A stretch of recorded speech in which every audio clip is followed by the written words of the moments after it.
Okay, I think we're ready to go. My name is Martha Shields, and I am the director of the New England Environmental Finance Center.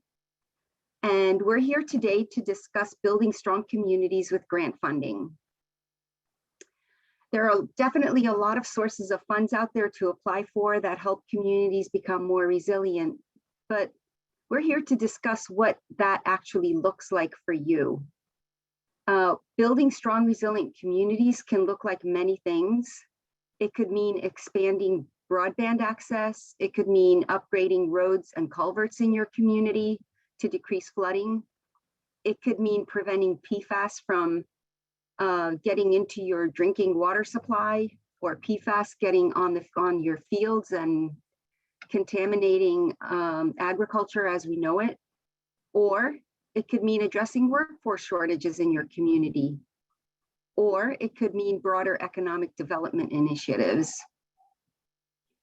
At the same time, with all these problems happening in our municipalities, and it adds to the pressure at the same time, there's a shortage of municipal capacity to unlock funds for all these needs. This workshop is designed to help you identify your concerns and to build connections between the technical assistance providers available in Maine and municipal needs to get projects done. Next slide, please. I just want to do some housekeeping. If you haven't already, please add your organization name to your Zoom profile. All you have to do is go to the participants list, find your name, and click more and rename yourself and add your organization so that we know who you are. Next slide, please. Okay, so I want to introduce the team today that is going to be taking you through this workshop. I'm Martha Shields. Like I said, I'm the director of the New England EFC, and I'm going to hand it over to Chloe really quickly so she can introduce herself. Hi, everyone. Thanks for joining us this evening. I'm Chloe Shields. I'm the Deputy Director at the New England Environmental Finance Center. And we're joined by our colleague, Courtney. Hi, everyone. Courtney Crossgrove. I'm a Resilience Corps Fellow serving with the New England Environmental Finance Center, and I'll pass it over to Victoria. Hi, everyone. I'm Victoria. I'm Community Engagement Coordinator with Casco Bay Estuary Partnership. We are housed at the University of Southern Maine's Cutler Institute, along with the New England Environmental Finance Center. And I'm going to pass it over to Josie. Hi, everyone. I'm Josie Stedich. I'm the Resilience Corps Fellow with Casco Bay Estuary Partnership this year. And I'll pass it back over to Martha. Excellent. Thank you. Next slide, please. Okay, just a little background, a quick background about why we are here at this workshop today. We've done past work with communities on climate resilience and funding options, and it started back in 2020 when we hosted 2 workshops on funding climate resilience. One was setting municipalities up for success and setting funders up for impact. These 2 workshops were mostly focused on coastal communities since our funding came from the Maine Coastal Program. But since then, the Coastal Program actually suggested that we do a workshop specifically just for inland communities. And that's what we're doing tonight. We also were part of the Governor's Office for Policy Innovation in the Future, known as GOPIF, in a community resilience pilot project. We were one of 3 cohorts. We were the coastal cohort of communities that we led through 3 workshops. And Victoria is going to tell you more about that in when she gets on to, in a few slides. And now we are part of the GOPIF Community Resilience Partnership, and I'm just going to describe that very, very briefly. Next slide, please. The Community Resilience Partnership is part of GOPIF's plan to roll out some funds to communities to advance climate resilience. And as you can see, the light blue arrow describes how the pilot projects really led into this bigger overall GOPIF effort in all of Maine. Our 3 projects informed how the Community Resilience Partnership got rolled out. And we are part of the service provider. We have a service provider grant to take a handful of communities through this process. As you could see, we're going to assist these communities to join the partnership by competing in 3 specific criteria. And then we will assist these communities that we're going to be working with to apply for action grants. We are not the only technical assistance provider doing this. They are all over the state of Maine, and you can contact us if you'd like more detail about who is serving your community. So I know this is a complicated slide, but it's just to show that this is the technical assistance landscape in Maine at this point, not the only one, but a major one. And so we are here to talk to you, the inland communities, about how you can contact your technical assistance provider if you're interested in this project, in this program, or other programs. So just to wrap up what I introduced is in this workshop, we're shifting our focus from the challenges of applying for grant funds to a broader emphasis on developing meaningful partnerships to help secure grants and to manage projects and get some economies of scale to address common needs. In today's agenda, we are first going to hear about some community success stories, and then we will take a short poll followed by a break. After the break, we are going to break out into breakout groups so that communities and technical assistance providers, as well as neighboring communities, can build relationships if they don't already exist, as the first step in working together to fund regional and interlocal priorities. And then we're just going to have a brief breakout debrief and then wrap up for the night. So with that, I am going to hand it over to Victoria. All right, thanks, Martha. I guess, Alan, you can move to the next slide, which outlines the agenda that Martha just talked about. So that's what we're doing tonight.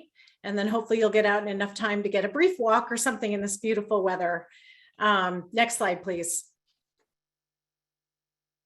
I wanted to mention that we have some technical help tonight with Alan Wardwell from the University of Maine, who's kindly advancing these slides and has done a number of other things to help us set this Zoom workshop up. So right now we're going to hear, as Martha mentioned, from a couple of organizations, regional planning organizations, that worked with communities to advance some resilience planning in their communities.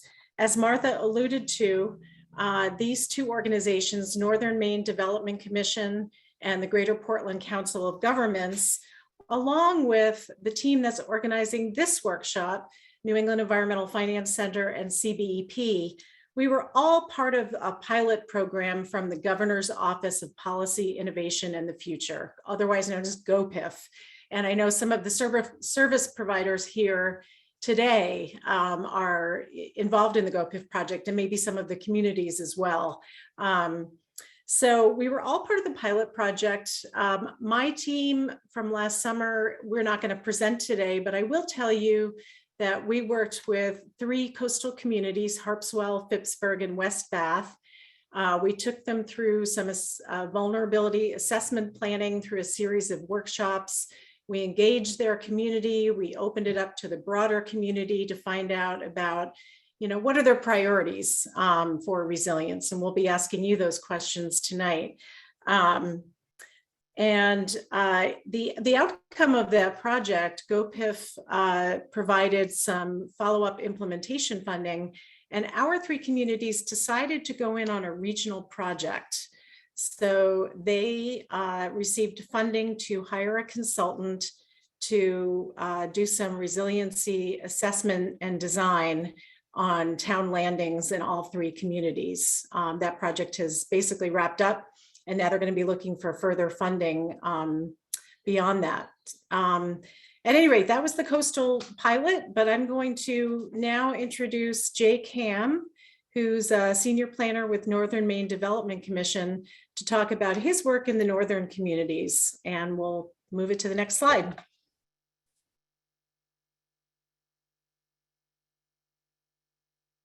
So take it away, Jay.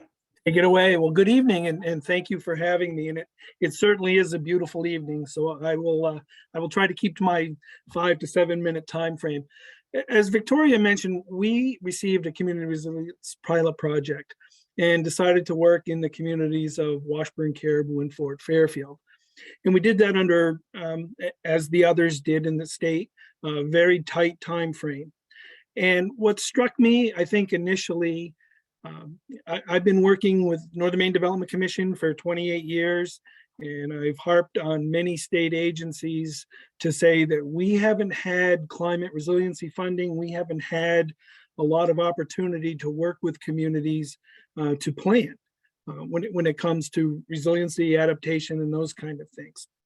So we certainly had to apply, and I'm glad we did, because I think the entire process worked very well. We did partner with the Nature Conservancy.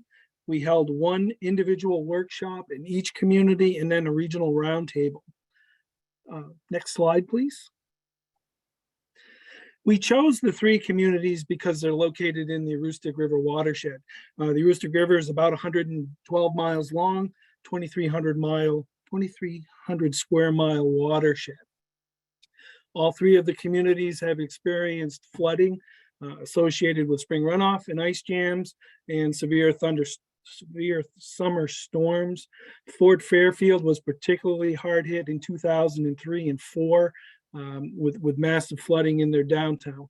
But each of those communities still have funding or flooding today or this year.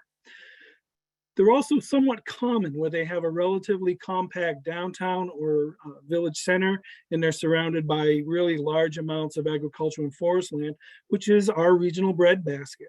And climate change is certainly affecting those, and they're affecting the downtowns.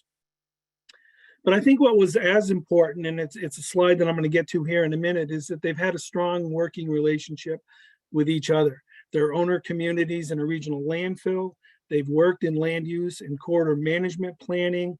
They often share municipal services, fire, ambulance, police, code enforcement. We have many code enforcement officers that serve in 9, 10, 11, 12 communities. And then certainly in the case of Fort Fairfield and Washburn, they do share code enforcement. And I think what is somewhat unique to those communities also is that there's a regional board of appeals, which is also made up of the area code enforcement officers. So it's not necessarily local residents, but it's people that work in land use planning, ordinance development, and ordinance enforcement. And those regional board actually do work in Washburn and Caribou. So it's the same board of appeals. Next slide, please.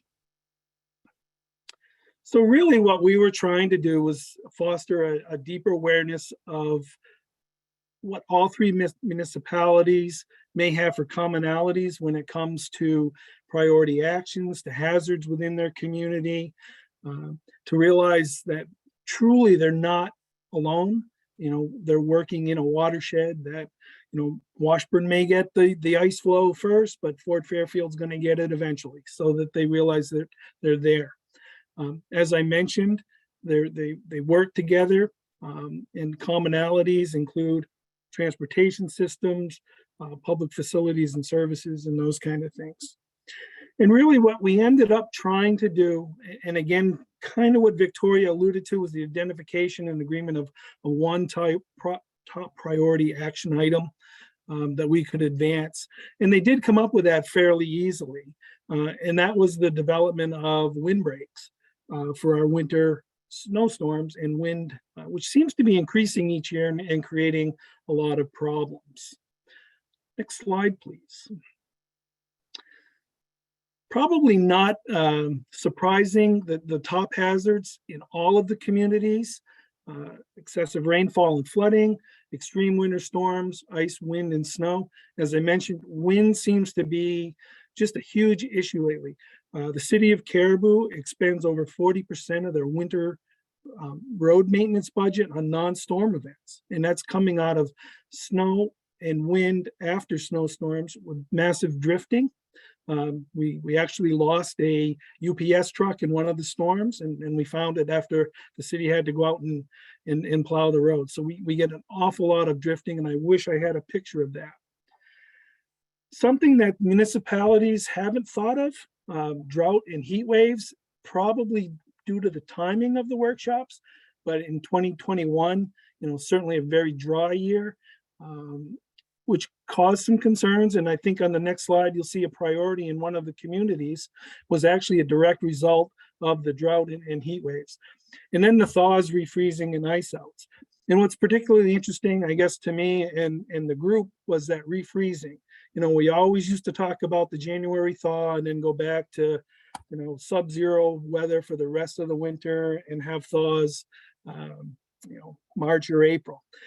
More and more, we're seeing thaw, refreezing. And on our rivers, that's creating certainly very significant ice jam issues, and something that the municipalities haven't had to deal with in the past. And so it's created, certainly the changing climate has created some issues on that. Next slide, please. So these were the top priorities that came out of all of the communities, and there's no real order implied here. But when you take a look at it, you can see really there's kind of two major areas that had some commonalities, and that was transportation and power. Power really kind of caught us off guard. For whatever reason, all three of the communities experience almost daily power outages. And they're not necessarily long. They may be anywhere from 20 to 30 seconds to maybe a minute or two, but that really creates a lot of problems with industries, associated with logging or agriculture, that it messes up their control boards and those kind of things. The problem we ran into is that we weren't really sure where to go and what to do with that. And I know Brian Amberette at GoPIF was kind of looking at this also. Transportation was the big one. Certainly our downtowns are flooded, our main streets have problems. The freeze-thaw cycle has been creating a shorter lifespan or life cycle on pavement and those kind of things. So that was certainly a concern. And as I mentioned, the fencing and living fencing program was something that the communities felt was needed. And I know that they've been working with landowners to start the plant and look at some alternatives for that. The problem with living fencing is that in many cases it's in open agricultural areas, and it does take some land out of production, which you can imagine is quite problematic in some cases. And before I leave this particular slide, I was looking at this just before the meeting tonight, and realistically, I'm going to say probably 75 to 80% of the top priorities are already in motion. The town of the town of Washburn has received a congressional earmark for a new public safety building that came directly out of our workshop. The concern with drought conditions, that there's increased wildfire danger, and that the town actually had to look at new and different types of fire equipment, had no place to store it. So you wouldn't necessarily think that that's a climate resiliency project, but I think when you really start to look at it, it truly is. Communications is one that all of the communities spoke about, and the Aroostook Emergency Management Agency actually came forward and said, we will work with you on improving emergency communications along the entire river, and they're doing that. There was actually a committee formed. They're looking at software and other packages. So that again was an outcome of the project that we really hadn't thought about at the very beginning. Next slide, please. So we then looked at all of those priority action items, and again, maybe not surprisingly, that they certainly were consistent with strategies located in the emergency management plan, hazard mitigation plans, local comprehensive plans, and ordinances. And in several cases, we actually had those identified in our SEDS.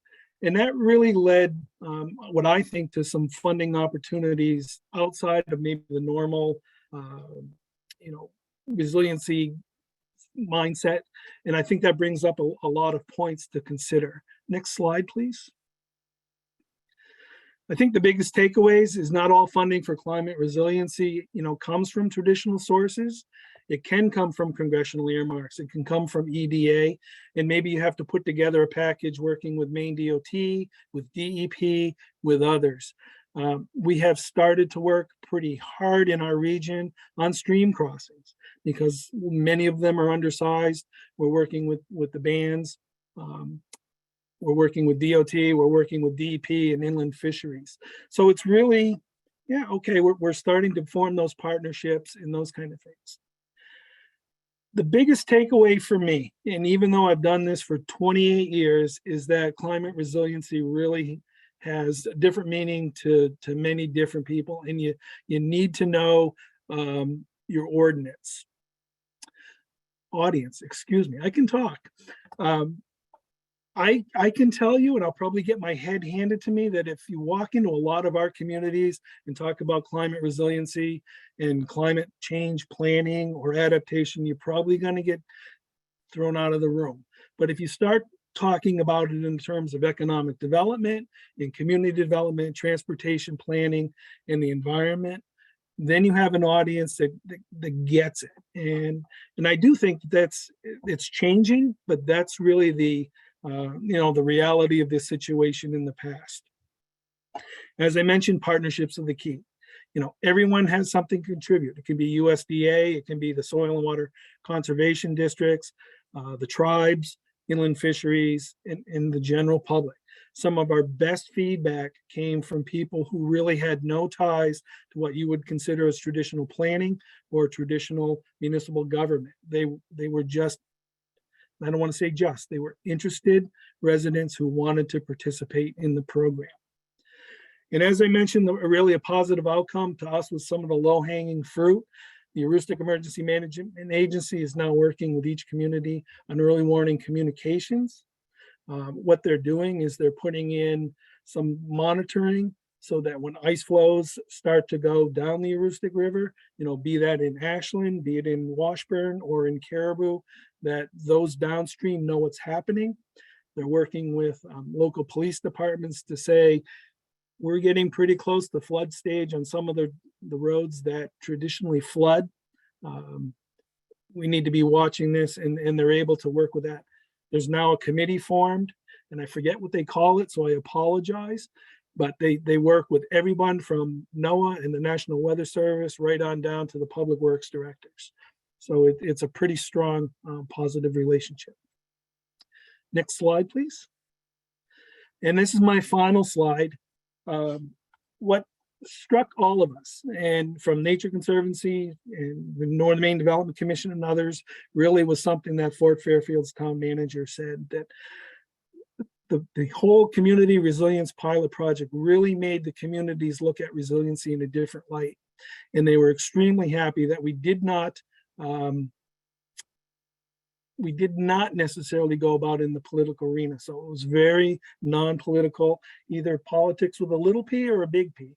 And we really were trying to do what was best for the communities on those watersheds. So it was very positive. And as I said, all three of those communities continue to work together.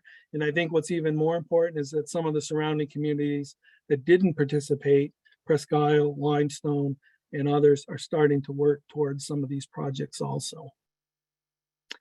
I believe that's my last slide. And I don't know how you're planning on doing this, but I could certainly answer any questions. Yeah, I forgot to mention that. So thanks, Jay. That was a great presentation. It was really especially interesting to hear how you get the conversation framed up in those northern communities, which just looks so different from some of the southern and inland communities. You do have a few questions. I think they're all from Yvette Munier from AVCOG. Yvette, do you want to ask them yourself? Or I'll Sure. Sorry, I definitely okay. fired right away. I didn't know if it was going to be later in the program, but let's go for it. I was So Jay, I'm working with the town of Carthage and on a service provider grant. And I think that they're, so we have similar communities. This is like, I don't know, 500 plus people. No website, town office open a couple days a week. The way they post stuff is at the salt and sand shed on a bulletin board, that kind of thing, right? And they're one of the ideas for, I guess, emergency communications is putting up an electronic sign. So when I wasn't sure how, I mean, it sounds like there's a lot of actors. You've got the emergency management group involved, but what other ways are you communicating? What other, can you elaborate on the project there for the communications? Yeah, I'm not as familiar probably as I should be. It's really geared towards ice out and spring flooding. So it's truly a municipally driven and a Rustic Emergency Management Agency driven project. And what they're doing is they really are working with the National Weather Service. They're working with actually Border Patrol and Customs who may be out there. They're working with the police, fire, and ambulance, just to keep the word out that when things start to move, we realize that we need to be concerned with where areas traditionally flood, or if ice is jamming in other in traditional places. I guess I want to mention too that they have a strong or forming a much stronger working relationship with New Brunswick, who regulates a dam over on the St. John River, and that oftentimes backs up a lot of ice back into Fort Fairfield. So they really just have from an early warning communication system is, probably forming a far stronger partnership. Now, I will also jump ahead that the National Weather Service has been concerned more and more with strong thunderstorms that we seem to be having more and more recently, and with canoeists, kayakers, people generally, recreating on the river in the summer months. And they are working with the town of Fort Fairfield to maybe implement some kind of siren system, similar to maybe the tornado warning systems down in either the South or the Midwest, that should something happen, and a strong storm is coming, that this will warn those along the river that this is happening. Very early stages going there. So it's, I can get more information as we work on that. Okay. Could I I have saw your second question was on the earmark. Okay, A lot of go those ahead. earmarks came through either Senator Collins or Representative Golden. They had portals where municipalities could request earmarks for those. And it was a little bit of a process. Some of them were more involved than the others. I think Representative Golden's was probably a little more involved for that. So it really was a kind of an email blast out to the towns, and then the towns responded with their project requests.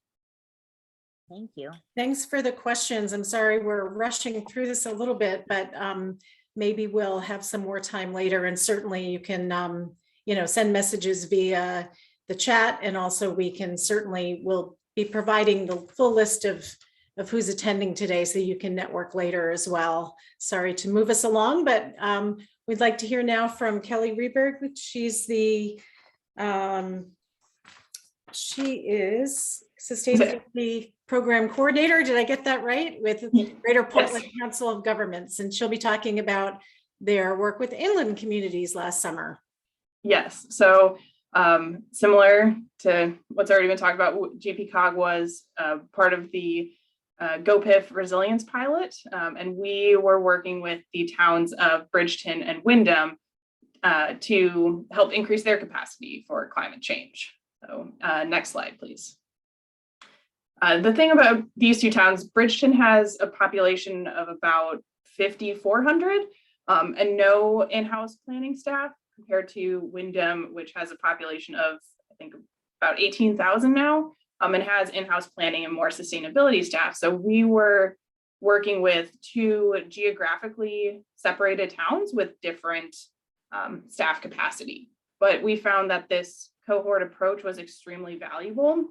The towns were really able to learn from each other and find similarities in their challenges and in kind of priorities for what they want for climate resilience. And so it started to build a lot of cooperation and knowledge sharing, which has continued. And so even though these towns were geographically separated, this process kind of started to foster regional coordination and a discussion of those overlapping priorities.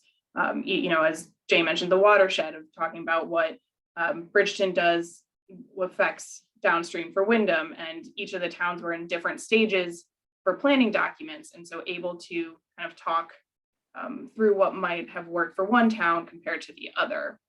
And the other thing I'll say is that the importance of kind of dedicated town partners through this really could not be understated. Much of the success we felt our program was due to kind of our strong partners and coordinators within the town. So we worked with Gretchen Anderson, who I think is on this call, Wyndham's Environmental and Sustainability Coordinator, and Linda LaCroix, Bridgeton's Community Development Director. And so really having them helping to kind of champion their town and move this project forward, especially as inland communities where a lot of times climate change has not been a huge focus. And even as Jay mentioned, sometimes, the words climate change and discussion around that has to be talked about in somewhat different terms. So next slide, please. I was gonna say, I'll keep this short to keep us on schedule. The goal was really to start that engagement process for the towns and prioritizing climate resilience projects. So we held 3 joint workshops with the towns, both towns together for all 3 workshops throughout the summer. We discussed climate hazards and impacts, assessing vulnerability of local assets, and identifying actions that could improve resilience. And so it was a way to try and lead the towns through identifying areas of concern and generate that list of priority actions. So we also relied on bringing in some outside speakers who are experts in their field to discuss solutions. So we brought in Maine Lakes Environmental Association, Cumberland County Soil and Water Conservation, Maine CDC, all to kind of discuss about climate hazards and then focus on local solutions. The other thing that we tried to look at was digging into kind of the data and providing town-specific data on social vulnerabilities that contribute to climate vulnerability. So things like percentage of household without a vehicle, elderly living alone, those living in poverty. We also looked at local flooding projection data by partnering with First Street Foundation and using flood factor. And so the goal was to take a lot of this data and help visualize where vulnerabilities might exist and aid in that decision making and identifying data gaps. Because a lot of times we have towns say, oh, if I had more data, oh, if I had this. And so it was a way to try and provide some of that data, but then also how do you use it? And not just throw a bunch of numbers, but kind of walk through what that might mean in terms of climate and climate resilience. Also within our workshop, we talked about low and no cost activities that could aid, because a lot of times we're here talking about funding and how do you get that, but there's still a lot of things you can do to kind of still increase resilience in your town. And a lot of it revolved around public engagement and outreach and just like a communication system. Next slide, please. So kind of in that same realm, talking about, okay, well, what are your priorities? Who are most impacted by this? Looking at those social vulnerabilities, looking at the flooding data, looking at how do we reach people, and then how do you prioritize what your concerns are and who that's hitting. And so similarly, they both towns created priority lists and compared them to each other, and surprising or unsurprisingly, I guess there was a lot of similarity and overlap between the towns. And the one that rose to the top was establishing resilience standards and protocols for town planning and project development processes. So our towns, instead of taking kind of a infrastructure or building project, we kind of stuck with more of the planning phase. And so they applied for funding, additional funding from GoPIF, which we are currently in the midst of completing. And so really looking at developing a framework for kind of a project investment screening tool and looking at the benefits and impacts of future projects based on climate standards and using an evaluation scorecard, something that can be used, you know, across departments or to understand and gain transparency to kind of improve that communication within the town and understanding how you can incorporate climate resilience into all of the projects that you might want to move forward. And I will say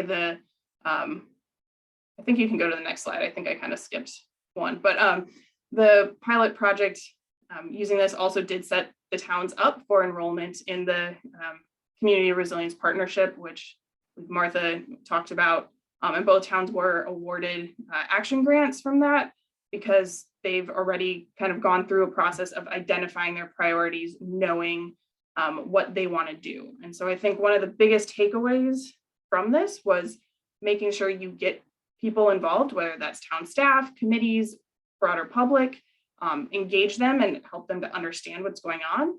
Similar to Jay, you can have a focus more on economic development rather than you know, climate resilience and using that. But it was a great source to kind of gain funding and look at your town priorities.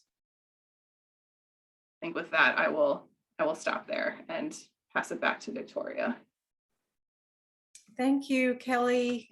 So interesting to see, you know, how different technical assistance providers work with, you know, a variety of communities and tackle things in very different ways that hopefully will provide some ideas for some of the communities in this room and some of the technical assistance providers as well.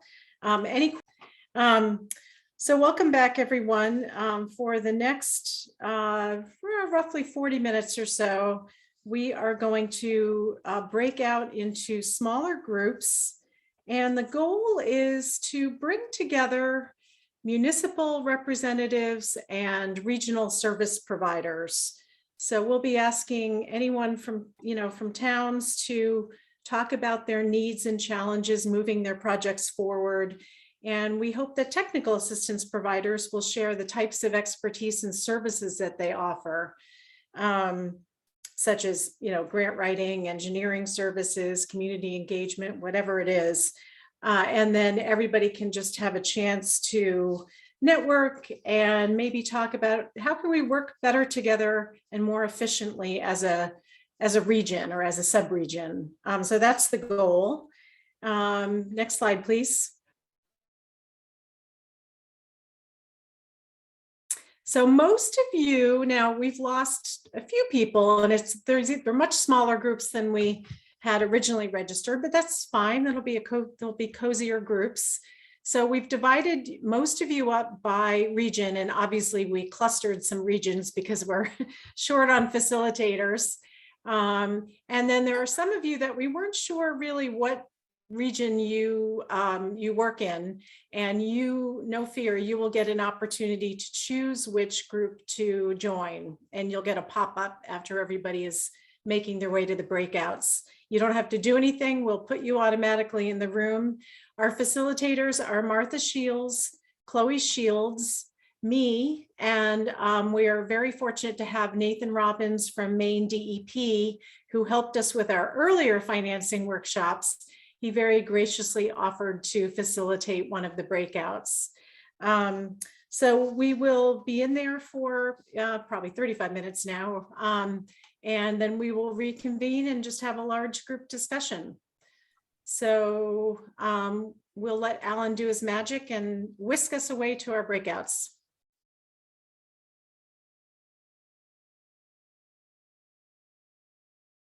All right, I think we have everyone back.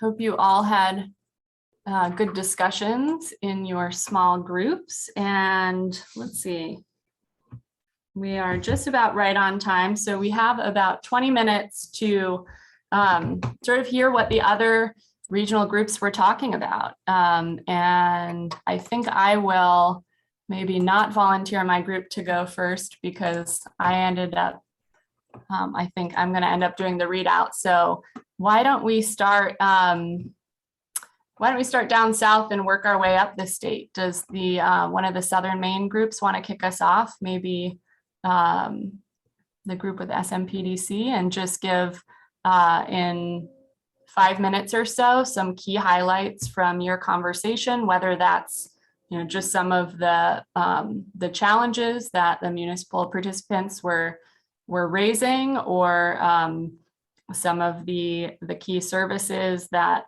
they were really interested in hearing from the regional organizations, or anything else that came out of your conversation that the rest of the group might want to hear about.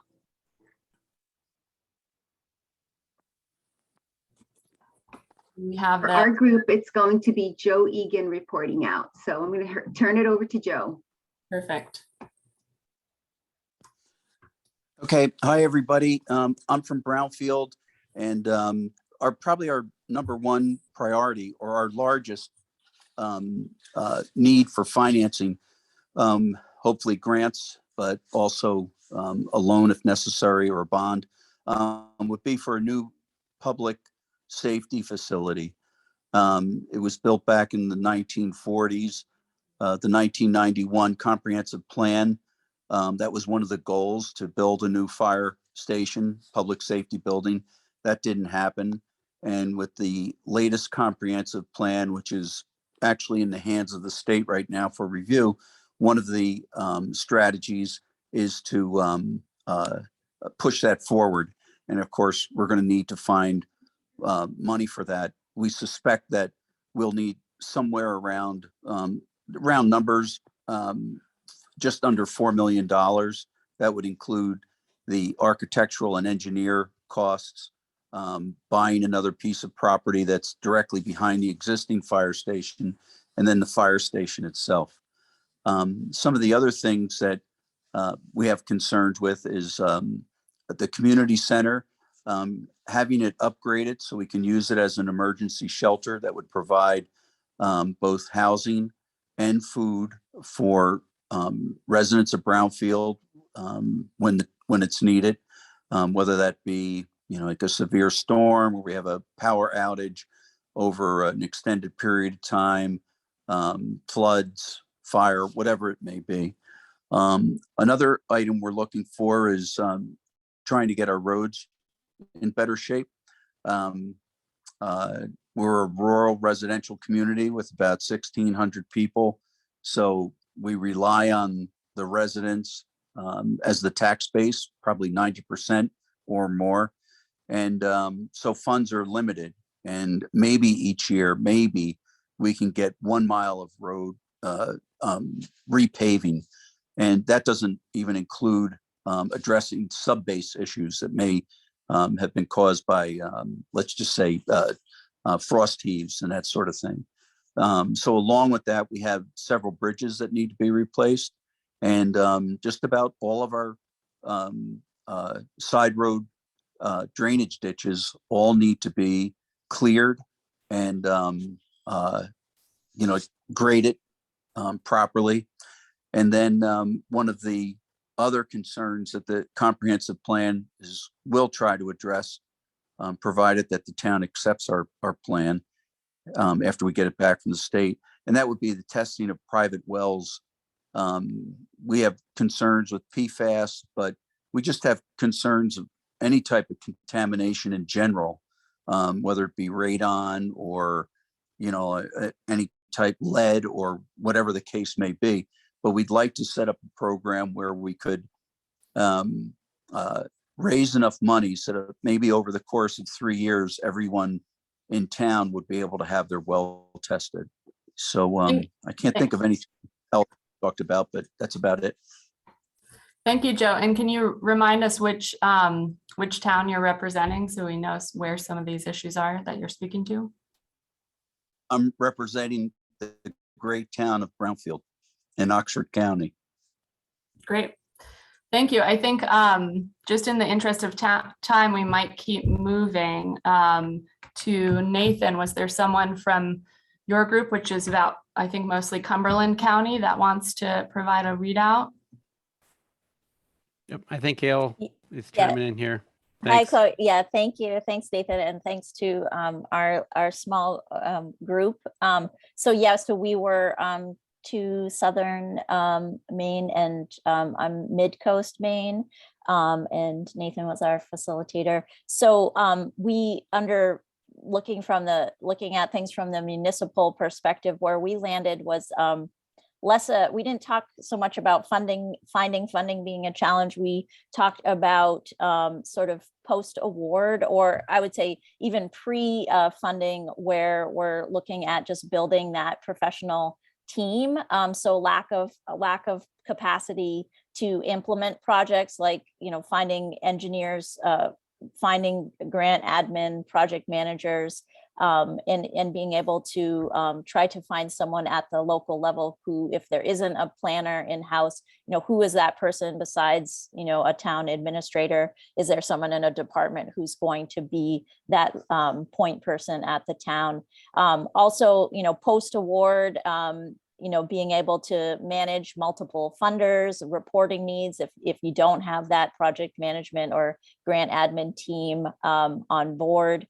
Challenges with the infrastructure supply chain, of just thinking about how lack of materials is impacting projects that are already funded. How does that affect timelines? And also with more money becoming available and more communities applying and receiving funding, how does that impact the current lack of capacity? So if there are already not enough engineers or project managers or grant admins to do the work now, and more communities need that coupled with supply chain issues, how does that relate to your access to funding and the impact of that on the project timeline? So those are all things we identified as challenges. And then from the service provider perspective, we were looking at, again, challenges to finding that quality project management and being able to take a team approach, again, to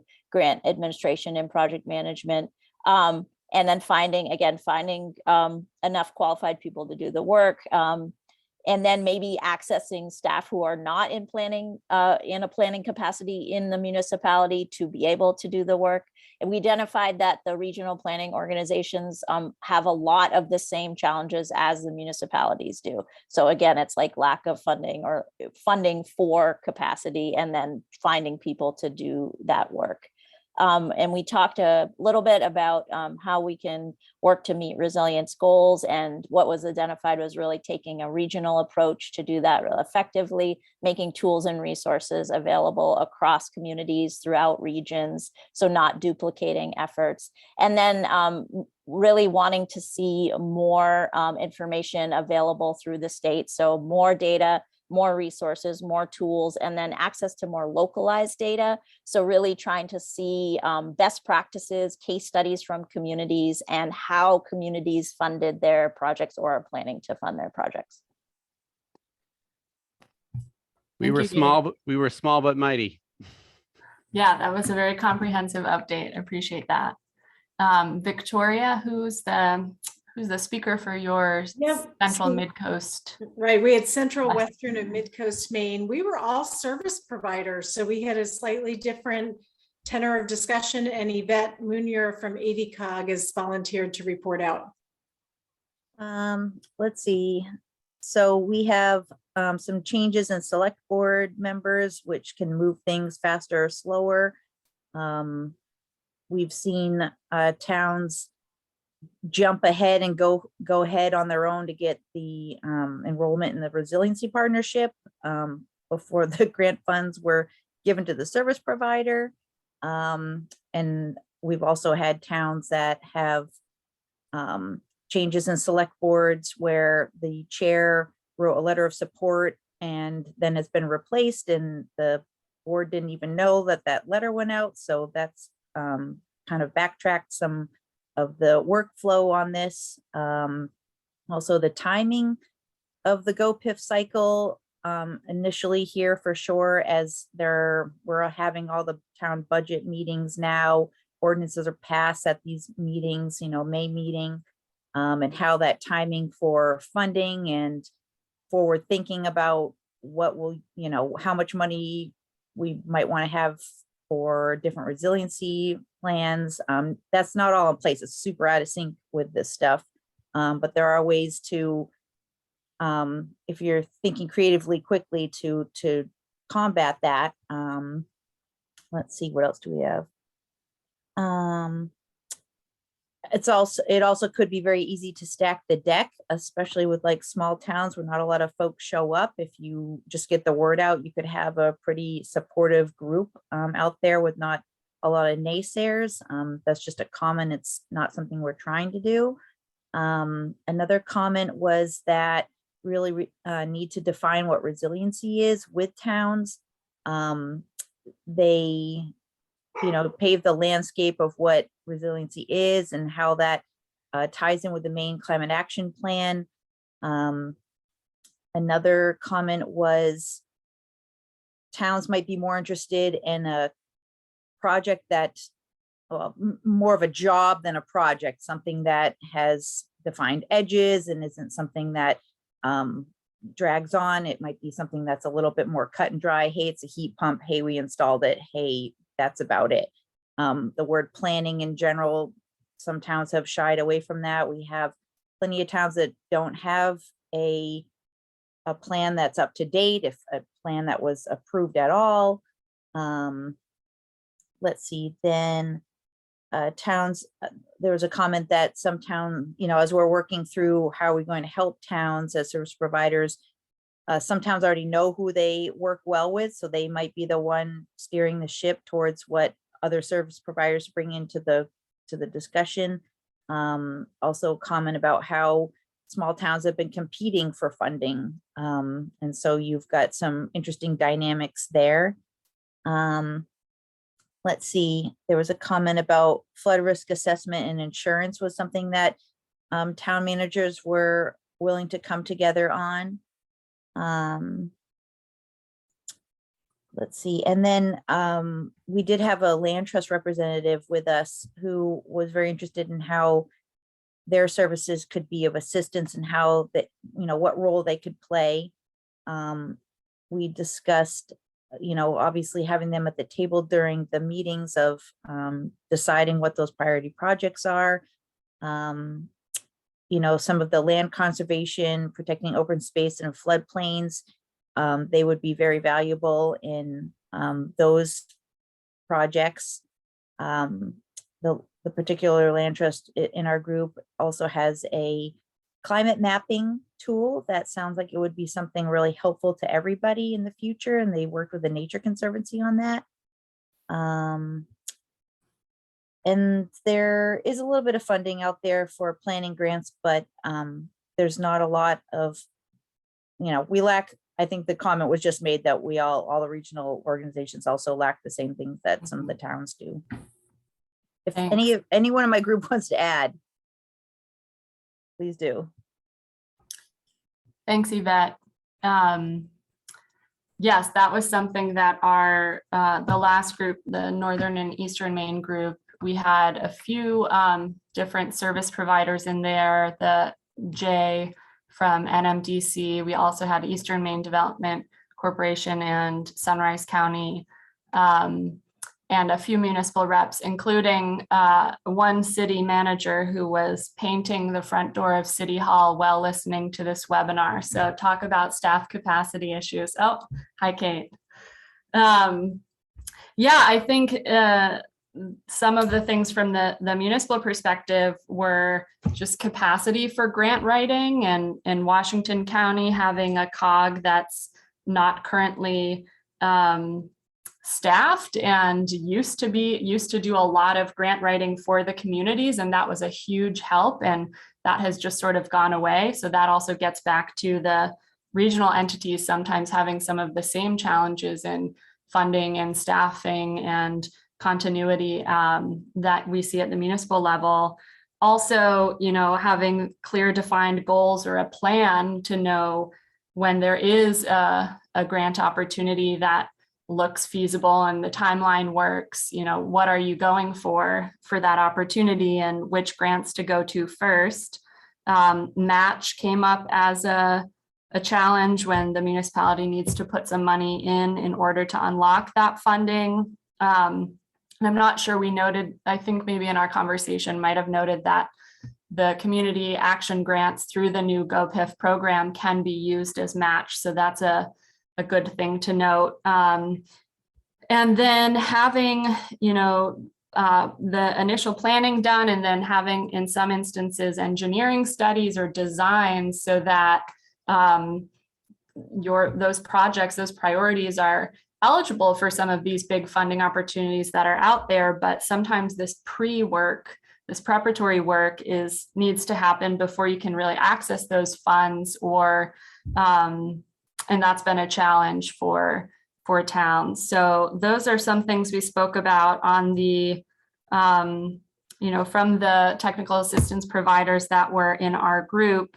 They're doing some grant writing when they can. They're doing comprehensive planning support, broadband support, some helping municipalities with ARPA reporting, business support, but it doesn't mean that they don't still as well suffer from dwindling state funding in some instances, staffing challenges, and also going after grants themselves. So I think other groups have touched on that too.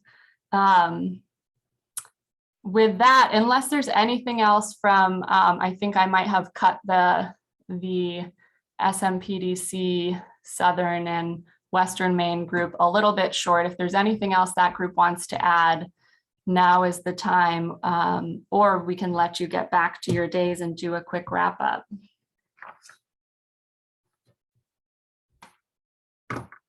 Okay. Hearing none, I think firstly, we just want to say thank you so much for spending this beautiful evening with us. Both the New England Environmental Finance Center and Casco Bay Estuary Partnership. We're excited to make a lot of new connections in inland communities and regions that we might have slightly less of a history of working in, but please do think of our entities as well as service providers and assistance providers that might be a resource for your towns or your regional organizations going forward. And also thanks to the Municipal Planning Assistance Program at the Department of Agriculture, Conservation, and Forestry, because they sponsored this workshop. So we're appreciative of that. We will send out in the next few days a brief post-workshop evaluation, including any things you would like to see in future workshops, or if you're interested in linking up you have a particular technical assistance need, you can share that with us and we will try to the extent we can help matchmake in addition to the contacts you've hopefully made here today. I know someone, maybe Victoria had mentioned sharing this contact list. I think that's something we can try to do too, so that you can get in touch with each other if these conversations sparked the need for further conversations. I know we didn't go into many details about specific funding opportunities in this particular webinar, and that's partially because we've done a lot of work and some of our other partners through the Climate Change Adaptation Providers Network and Nathan at Maine DEP in trying to synthesize a lot of the different Maine state funding opportunities into pretty easily accessible sort of tables or matrices where you can kind of skim through and see how much funding is that, what would that allow me to do? So we will share some of those resources both for state and federal funding in an email after this workshop. And also some takeaways and tips from when we held similar conversations with coastal communities, if you're interested in looking at some of those. And if you want to revisit the recording for any reason, that will be up on our website and the CBEP website and YouTube channel in probably the coming week. So with that, Victoria, did you want to do a quick plug for another upcoming workshop, and then we can call it? Yeah, I can do that. This is really more for people who are in close driving distance to South Portland. But on June 7th from 5:30 to 7:30 p.m., a number of us partners work on a quarterly series called Casco Bay Coastal Academy. And we're going to be running a conservation citizen science app training where you can learn some phone apps. You can invite the family. We'll have pizza. Hopefully it'll be a nice evening. And you'll be introduced to a number of apps, including iNaturalist, iMap Invasives, and some brand new apps. So for those of you who are somewhat local, please join us for that workshop. Great, thank you. With that, I think we will we'll end there. Thank you again for your time, and let's keep in touch. Thank you. Thank you. Thank you very much for this opportunity. Thank you. Yeah, thanks everybody. That was great. Good work.